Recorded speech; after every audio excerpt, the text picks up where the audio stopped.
Hello, everyone. Thank you for checking out this very special episode. This is Manny, and I'm here with. Over here, Vander. You can find me at vander.vision, and that gets you to all my stuff. Oh, hi, I'm Mel. You can find me on most socials as Melloette. Spell the word mellow, subtract the W, add et like at the end of etiquette, and you'll probably find me. And I'm Becca. I just go by Greengrass Pony on most socials. So today we're going to talk about Critical Role. They just wrapped up their The Mighty Nein campaign. So I'm really new to Critical Role, but I'm very interested in hearing everyone's responses to it. As you know, Critical is very popular, and I'm very keen to understand the popularity of Critical Role. So we're just going to talk about the show some more, about the Mighty Nein campaign particularly, and this is going to be filled with spoilers. And we're just going to talk about also how it ended and what are their expectations for the summer mini campaign that's coming up for Critical Role. So my first question is the Mighty Nein campaign. What's the best way to describe it exactly? What is it? I would say absolute chaos, but in the best way. A bunch of buffoons all running into each other with varying degrees of sanity and morals, eventually forming a found family and finding a purpose. Yeah, I would say the big difference, like especially for those who have watched any of Vox Machina very much was a found family that existed, becoming heroes of the realm, where Mighty Nein was strangers doing probably like the worst things and then eventually becoming a found family. Like you got like the beginning process instead of the end process, which is what Vox Machina felt like. Yeah. Okay. So who is actually the Mighty Nein? Who are the members of the Mighty Nein? All right. So you've got. It's a confusing question, unfortunately. At this point. That's a long question. Okay, so are we talking strictly player characters, or are we also talking NPCs? Because a few NPCs also got adopted into the Mighty Nein, I would argue. Let's just say for now, like the main cast, the main players. Okay, so you've got Jester Lavore, I believe trickster cleric, if memory serves correctly. You've got Molly Mock Tea Leaf. I know he's a warlock. I just don't remember the subclass off the top of my head. Blood Hunter. Thank you very much. Testing Matt Mercer's Blood Hunter class. You can find a link to that below, maybe. Who knows? Perhaps. You've got Caleb Widogast, a wizard. I believe he becomes Chronomancer later on, but I think he starts with Evocation. Subclass. That's the fire one. Yeah. You have Beauregard Lionette, a monk of the Cobalt Soul. Yasha, I always mess up her last name. Nidoran? Nirudin, something like that. Yep, it's.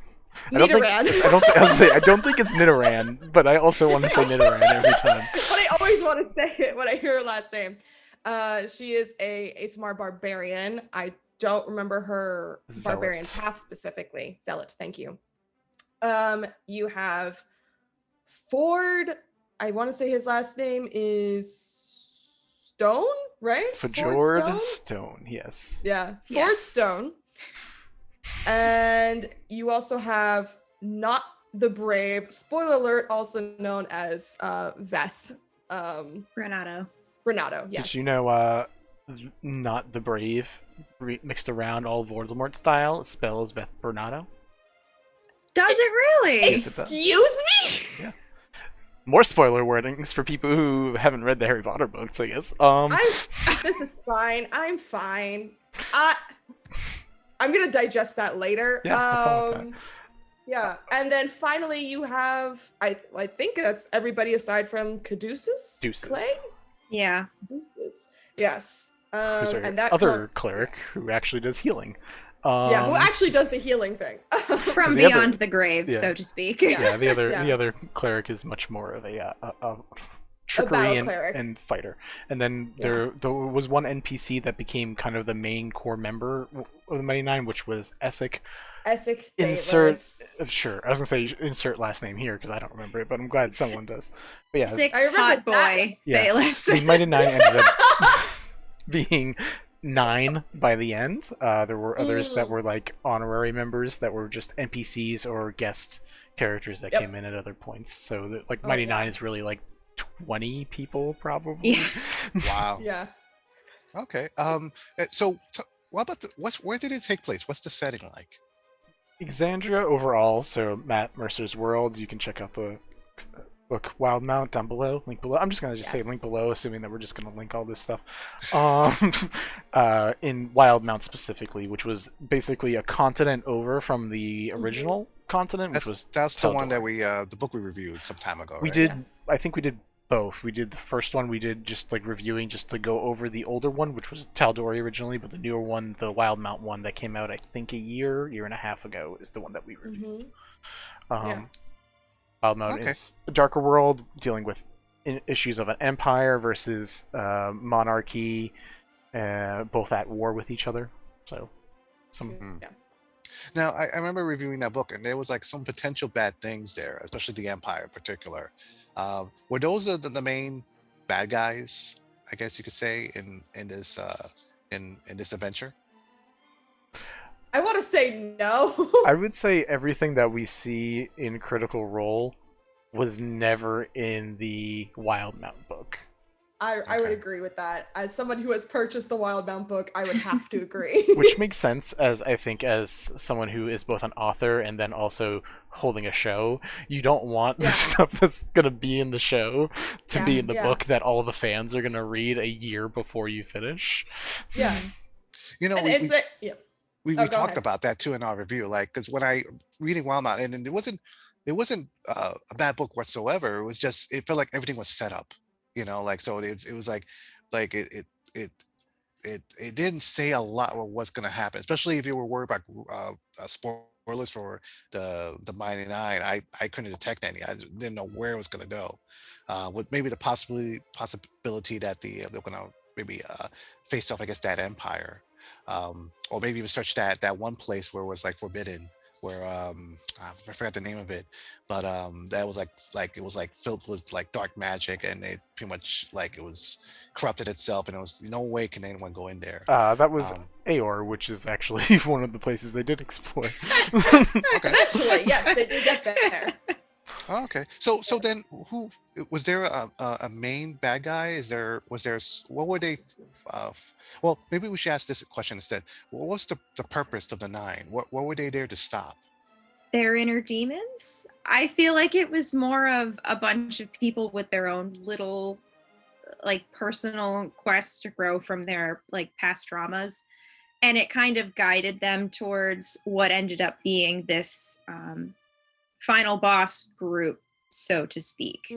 Because I think the whole thing was set off major spoilers from like a letter that they had found, which led them to, in the beginning, in like the first couple episodes, they were just like sifting through somebody's mail, I think, and then they. What wasn't that what it was? I forget. It was a There really was- long time ago. Yeah, there was a couple points where it's just like, this is offhand mail that has like 2 weird words in it, and then Yeah. And then it just kind of like spiraled from there. And I think it really helped that there was one character where I have a theory and a conspiracy theory about that. But there was this one character who had no idea of his past, had been reincarnated before, and ended up kind of being the catalyst for other things later on. Mm-hmm. And like his past basically came back to haunt everybody. Mm-hmm. Okay. And Can we that's spoil sort of- that? Should we just say who or? I mean, he said major spoilers in the beginning, so at Yeah. this That's point, I fair, think we that's can fair. just like All right. Okay. one yeah. more time, Alright. guys. If you're here and you haven't watched it all, we're about to just spoil gonna ruin- everything. We're for talking you. about the ending, Yeah. episode Yeah. 141. So Yeah. So Molly Mock dies. yes. One of the main And he has- character pieces. Yes. Molly Mock Tea Leaf dies, and he has this whole uncovered, unknown past. And he even reveals at some point to the Nine that at some point in time he just woke up one day and he didn't know who he was, and like kind of had to rebuild his identity. And he ends up becoming the final boss. like there are people from his past that literally find him when he's traveling with the Nine, and he has to pretend to talk to them like he knows what's going on. And then anytime that person's not around, he's like, I don't know what they're talking about and I'm scared. So. Oh, okay. Mhm. Which I was about to ask about because I did hear that it was a character that died, which Yeah. was interesting because none of the characters from the first session died. Yeah. And it was Mhm. like, okay, that's pretty cool, you know. So Mhm. that's interesting that they became the final boss. Was that why? It looked like the ending was very I don't want to say dramatic, but emotional. It It was seemed very very. Yes. is the right Yeah. word. Very Yeah. emotional. Yeah, 100%. was it because of the final boss? Yes. Definitely part of it. 110% yes. Because Molly was lost very early in the campaign. Like I said, it was 141 episodes. Molly died in the first like 30 Yeah. or so, like 31, 32, which is where Caduceus comes in after that because that was Talison's second character. Mhm. And so this whole time, and also another major point was when Molly died, it was directly after a couple of the other characters had been kidnapped. Partially because their players had family commitments and life stuff going on. So it was just like one thing after another thing. And it was like extra super emotional because suddenly they're gone. Half of their group is missing. Molly dies, and then they come back and they weren't even there to do anything. Yeah. They couldn't have done anything. And so part of their quest is just like trying to figure out what was going on, and it keeps coming back in little pieces. And then one day when they're like, okay, we're passing by the area where we buried him, why don't we just go see how he is, talk to him or something, and he's missing. Yeah. And that kind of starts off the spiral of, okay, something else is at work here. Interesting. Okay, so it's probably really impossible. Well, not impossible. It'll just be a very long video if we would go through every adventure and every character moment. So let's talk about like favorite moments. The Rumble Cusp arc, just in general, was so there. good. There was so much there. What was it? Man. So so Jester. Let me preface this by saying that throughout the show, you do catch glimpses of like some very beloved NPCs from campaign 1, which is great. Also, Pumat Soul, my favorite shopkeep of all time. I'm just throwing that out there. He's great. But so the Rumble Cusp arc was essentially Jester, as a trickster cleric, was following the Traveler. Spoiler alert, the Traveler is the Archfey Artagan from campaign 1. The Traveler kind of plots with Jester to have this big grand party, and they need to find a location. Okay, so Rumble Cusp was Jester and the Traveler were plotting like basically the Traveler's big party for all of his followers. Like he was starting to amass followers over time, and it was really fun to watch Jester go from place to place and try to like recruit people to follow the Traveler and then come to Rumble Cusp and come to this big event. And neither one of them knew what it was going to be. So at Rumble Cusp, or along the way to Rumble Cusp, it's revealed that, the Traveler's not a god. He's an archfey that doesn't know what he's doing.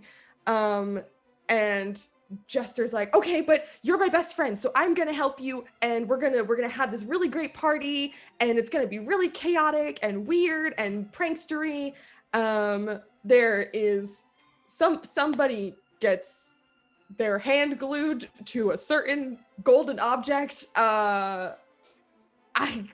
Just a lot of chaos happens. Eventually, the Traveler is revealed to not be a god. We also find Keelet's mom. Like, so much stuff happens on this island. Like, so much development happens that is so interesting and fun. I honestly feel like they probably could have had in another timeline, a whole campaign just dedicated to Rumblecusp. Like so much went on in there. It was really, Yeah. it was just one of my favorite arcs of the whole. In Of the Rumblecusp, whole it's a really unique island that has splits from other planes taking over the island. So it's not just like a tropical island. There's also parts of different planes. So a part of the water plane is there. A part of Yeah. other planes is there. So it's a bunch of unique environments that has like its own magics in it that causes a lot of chaos throughout the entire Yeah. thing. I will say though, my peak favorite moment from the Rumblecusp arc is when Jester and Artie are trying to kind of convince everybody to go follow, I think it's the Moonweaver instead. Yep. Yeah. And so he impersonates her and then gets wrangled by like, I think it's one of her devas or something like that, and almost gets taken away. And there's that whole moment where Jester is like clinging on to him, and Ford, I don't know, I forget how he launches himself up there, but he's like hanging on to Jester and he's like, girl, you gotta let go. Like, we got you, but you need to let go. And it's that whole moment just from a viewer perspective is very tense and was just so fun to watch. So good. Okay. Anyone else have favorite moments or Let arcs? Becca go. If Becca has one prepared. If not, I'll go. But I'm not gonna lie. I've listened to Critical Role in a bunch of bursts because I started it a little after it had started, and then I kind of followed it for a little while, and then I dropped off, and then I picked it back up, and I caught back up. So a lot of it kind of blurs together, but like definitely not really anything in specific, but I really loved all of the different bonding moments because they were essentially a giant group of strangers. The only people who knew anybody was Not and Caleb because they had a shared past together and whatnot. And then even like Jester and Ford, who showed up at that first tavern together, had literally like run into each other outside. Yeah. So all of the little moments that build up to them starting to trust each other is really what got me. And also on Rumblecusp, because let's just talk about that whole arc right now. So good. It was really good. One of the big issues, and not like issues with the show, but like one of the issues that they faced was based on this creature. I forget what he was, but this thing that was plaguing the island that the islanders thought of as a god basically was feeding off of their memories and making them forget, which is how people kept getting stuck on the island. And one of the ways that they were trying to combat this, because every time they fell asleep, they wouldn't know if they'd wake up remembering something about themselves. And the way that Caleb at least decided to do something about it, because he's a wizard, he could do basically anything. He puts up this dome every night to sort of keep them safe from the elements.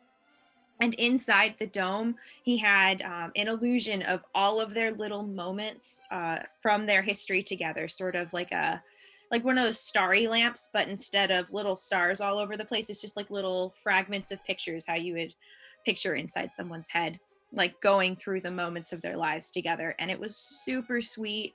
And them just like, oh, can you play this one again? Or I completely forgot about that. It was like they were reliving everything all in that moment.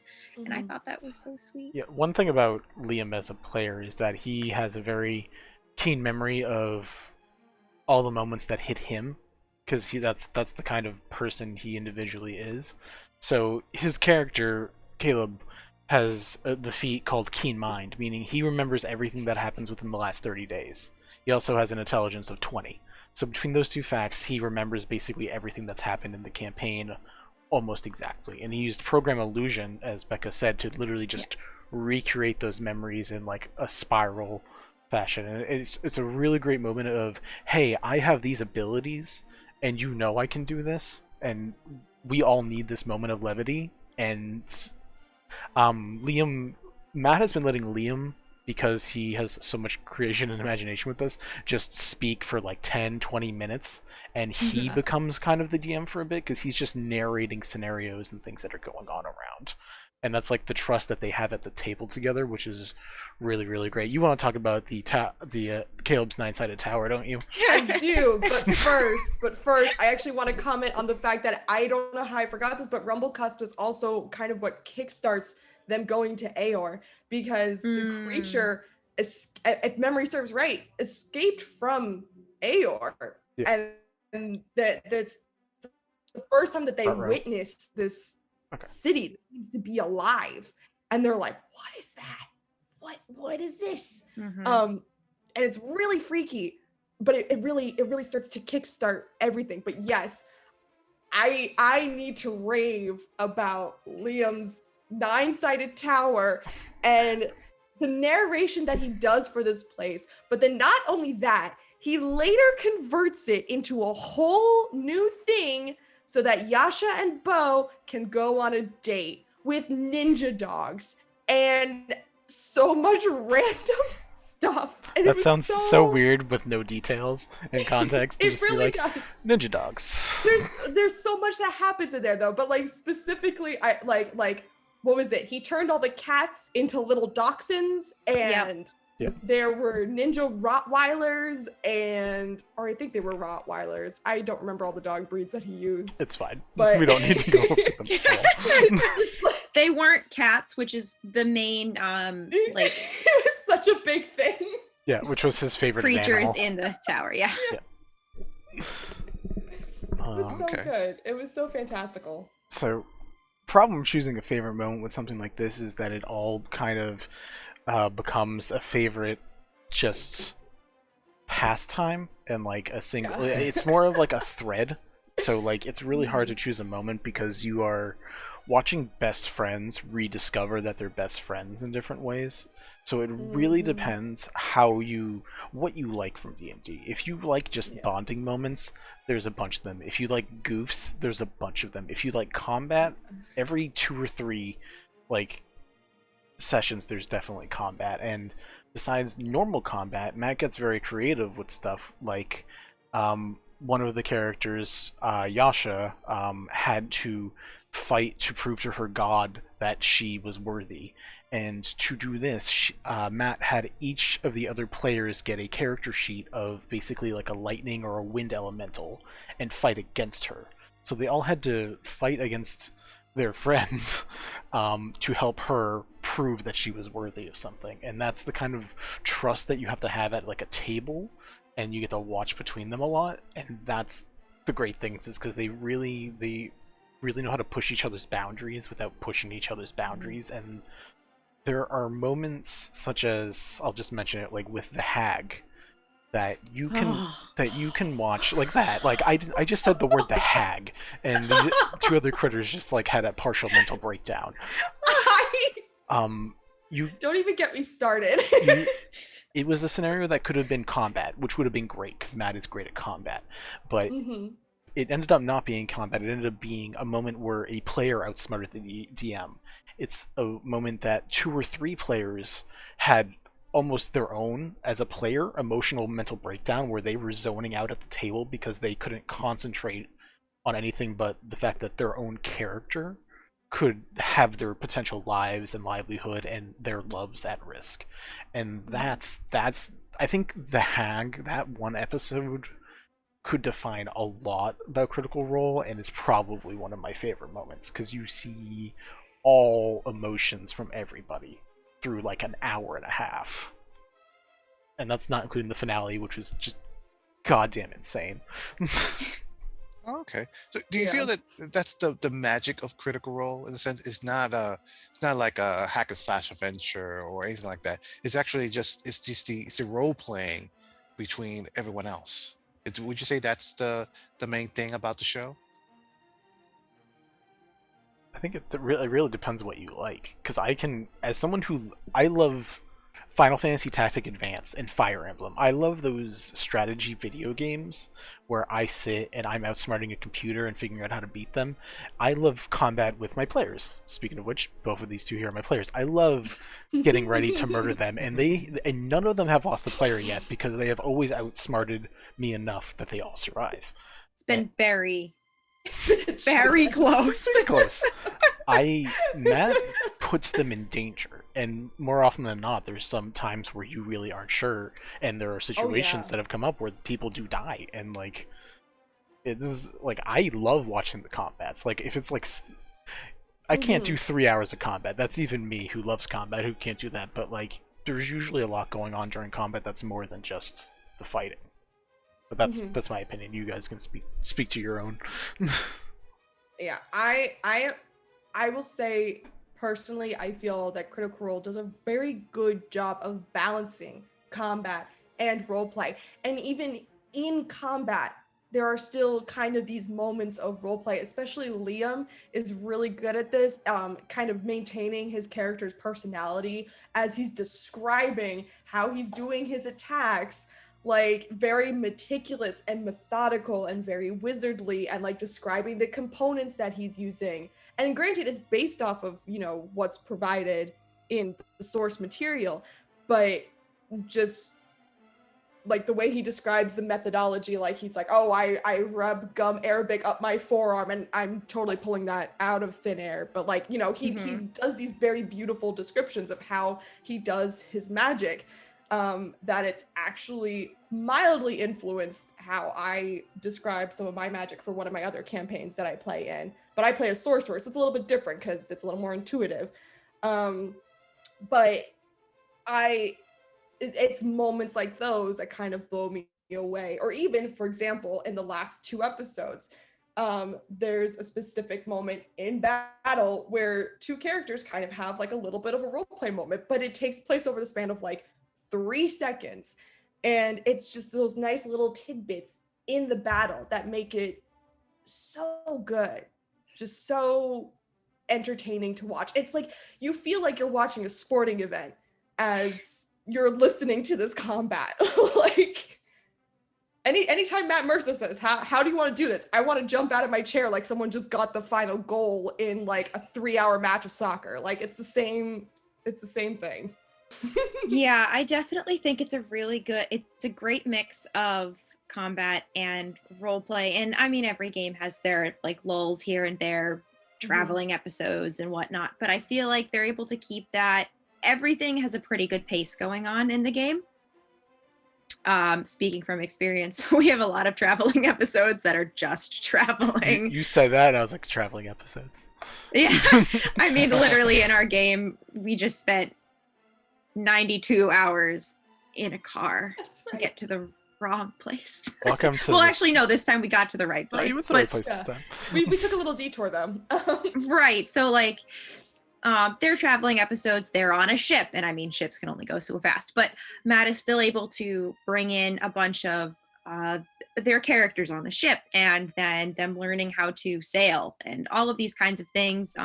Getting attacked by sea creatures, and so regardless of the terrain that they're in, I feel like he's able to bring it in. And even when there are no enemies to fight, there's enough energy in their group that like they'll arm wrestle each other. They'll race each other to climb to the top of the tree and shoot someone in the butt to make them fall down. Like they've got like the right amount of competitive and the right amount of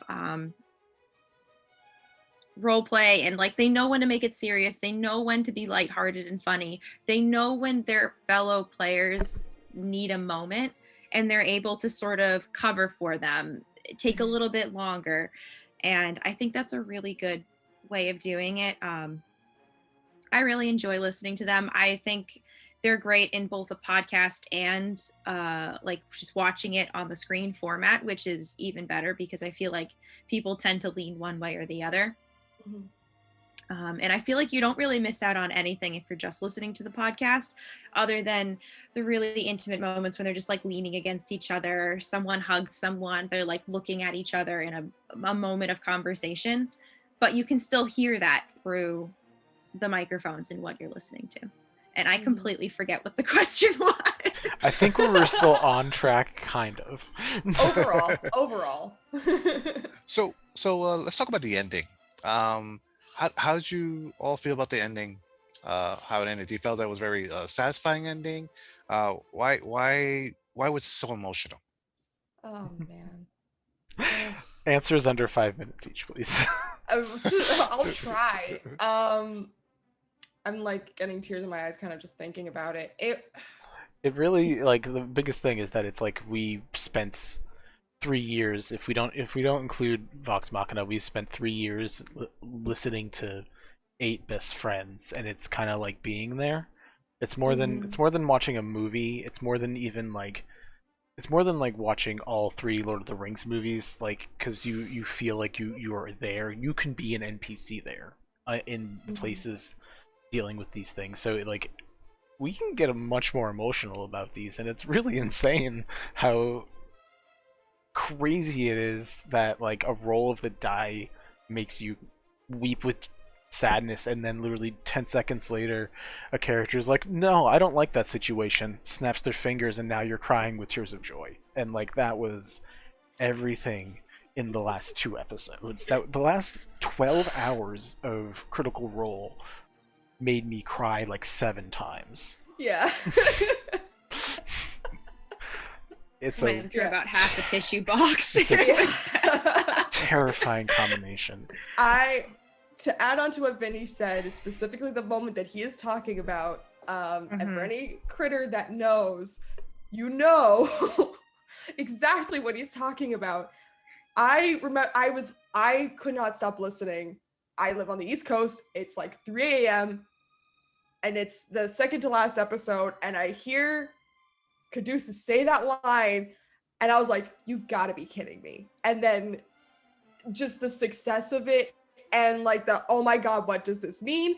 And then following that up with this epilogue episode where a semi unexpected little string gets tied off, and you get to see how they kind of start to recover after this, and then also hear about their lives afterwards. And it's not necessarily that everybody gets their pretty little happy ending, but it's the way that they, I will say the one thing that's kind of unique about the Mighty Nine versus Vox Machina is that Vox Machina seem to kind of like stay together for as long as possible.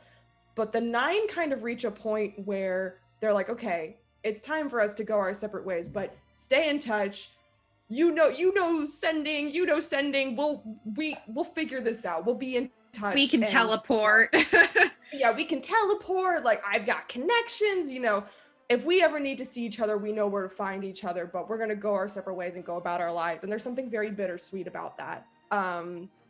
But mostly sweet. Mostly sweet. Yeah, no, I was just a blubbering mess. Yeah. I don't do well with endings, especially within the last year or two because of everything that's happened with the pandemic. And I was just in a transition moment of my life as well. And so like everything has been so sudden, and this campaign, the way now I'm getting teary. Oh. And so when people sort of go their separate ways, it makes me very emotional, and I understand that's just the way that life is. And them hearing about them sort of finding their happiness afterwards without the group, but still keeping in contact. It was really nice to hear, and that it was their choice. It wasn't like they were forced apart for whatever reason, because they'd had a lot of moments in the campaign where someone was taken or someone was mind controlled, or like something happened and suddenly they were separate. And so it was nice to finally have a time where everyone got to say everything they needed to say, and then they were able to continue on, but know that they'll be there when they get back. And I feel like the endings that they chose were very they were very poignant and very true to the characters. Mhm. And I really like that. And it made me cry.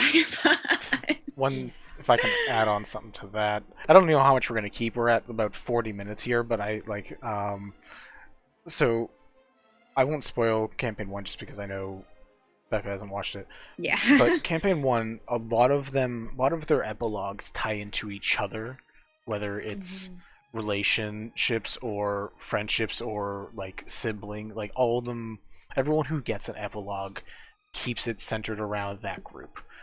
And the big thing that's different with the Mighty Nein is most of their epilogues involved dealing with their own things, maybe with some individual, but it was very much we all had trauma, and each of us individually dealt with that trauma or that depression or that issue from dealing with someone being sold off to a monastery, to someone being thinking their father figure was dead, to dealing with dead parents. It was they each individually dealt with it, whether or not there was maybe another person there, but it was interesting watching those individual endings get a form of closure for very different experiences versus everyone being together and getting those endings, which was what campaign 1 was. It was very much, I think campaign 1 was, we're best friends who finally get to finish our home game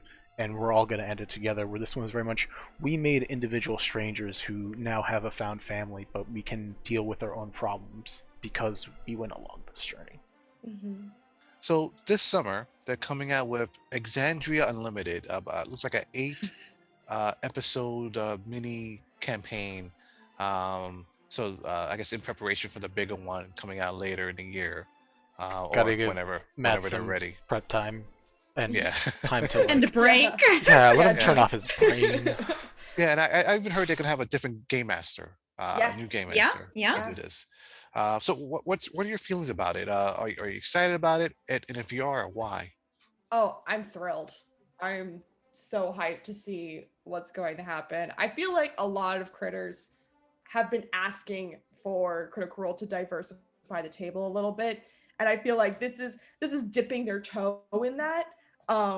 So I'm really excited to see what these additional people bring to the table. I'm also really excited to see Matt get to play in his world instead of just kind of direct the narrative as a DM tends to do.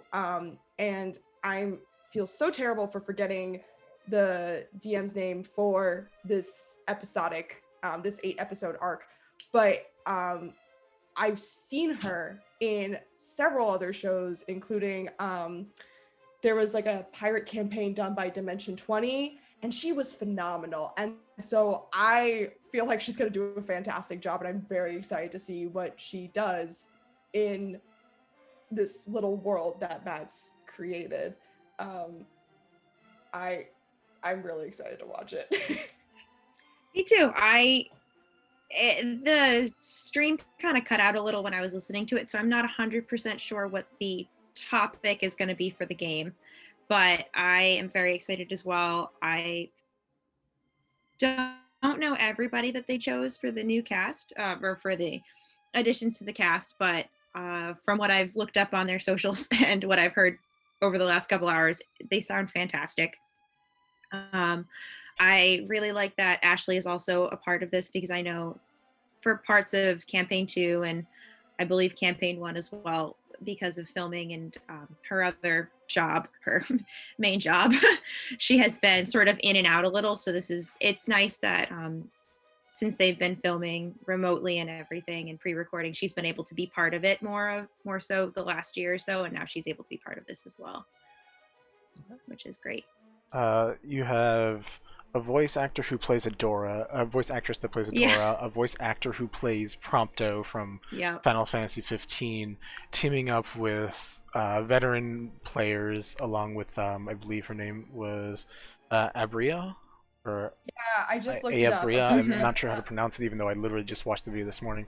Yeah. Who apparently has plenty of games under her belt, and it's also like it's just a bunch of voice actors, so it's a bunch of people who are comfortable with being weird with each other.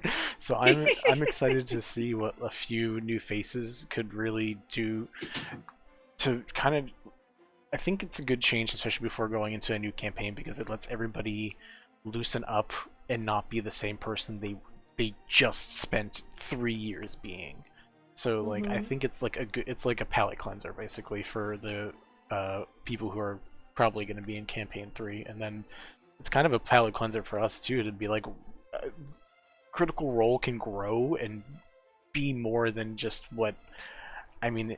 I don't know if we'll include this specific sentence I'm about to say. 8 white straight looking people who they're definitely not, but people who very much are what we consider the heteronormative people who get the most fame in D&D and in media in general, and introducing people that could be outside of that norm.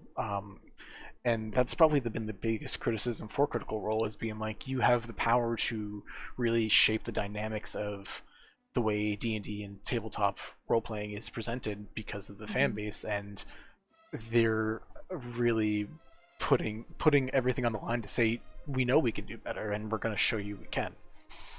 So I'm excited.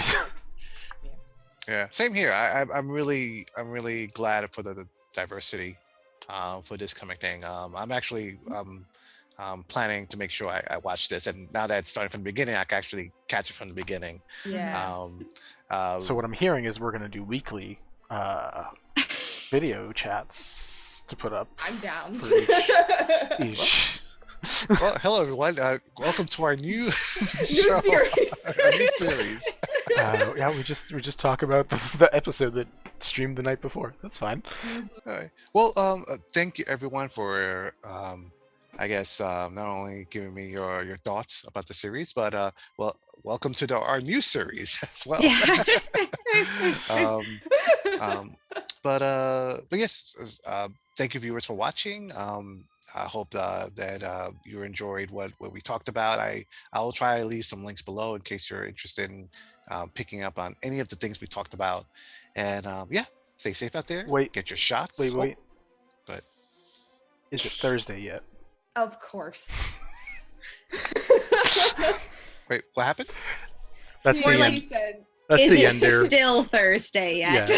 is it still Thursday? The ender for Critical Role is always, is it Thursday yet? Is it Because Thursday yet? That's when they do the show. So everyone Yeah. was going to get that except you, so I'm sorry in advance. Poor Manny. All right, everyone. Thank you very much, and have a good day.